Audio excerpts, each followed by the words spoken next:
Hi, good morning. Ayun, hindi ako natuloy sa Clark. Sayang yung free race kit from Love It Girl, but la, la, hindi na talaga kinaya. Galing kasi akong photo shoot ng Saturday morning after shift ko. Then rumekta na ako doon. Then ayun, nakaramdam ng sobrang pagod. So I decided to go home. So wala naman tayong gagawin for today, Sunday ng umaga hanggang hapon. Nakatulog naman ako, nakapagpahinga.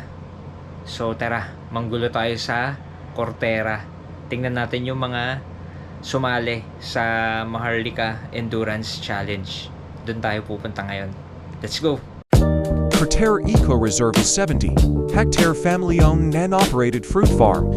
During the pandemic, they opened their trails to mountain bikers, hikers, and trail runners for outdoor respite. Most recently, they have also opened their doors to campers and other outdoor enthusiasts. Only 45 minutes away from the city, Cortera Eco Reserve is the perfect place to appreciate nature.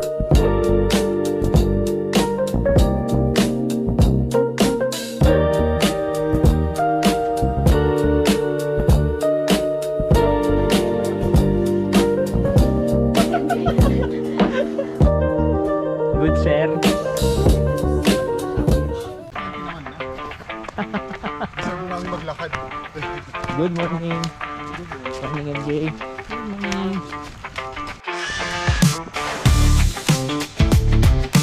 Good morning. Pangilang loop na. Good morning. Karatis ng bundok.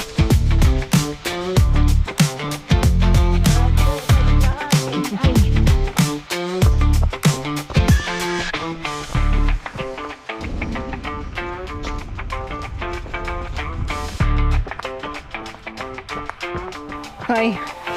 So, after taking a few photos and a few videos, sinubukan ko ng takbuhin tong ruta ng Maharlika Endurance Challenge. So, it's me immersing on the race as well.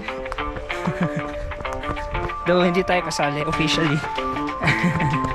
Then after this, babalik tayo sa pagkuha ng video and photos para may katulong si Kuya Kenneth Feria. So yan, sarap, malilim, hindi masyado mainit yung panahon, all goods.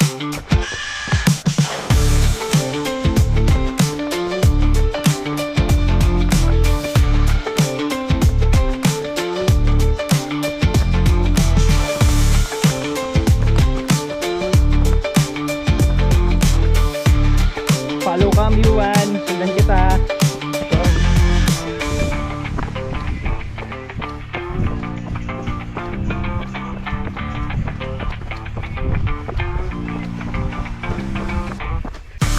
Sundan kita, Jay. Boss, let's go.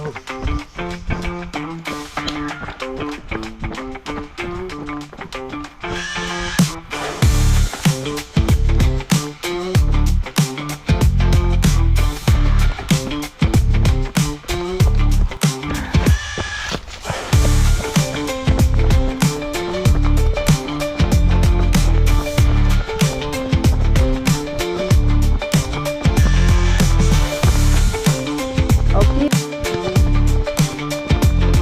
Ito na yung takbo ko. Follow cam nyo.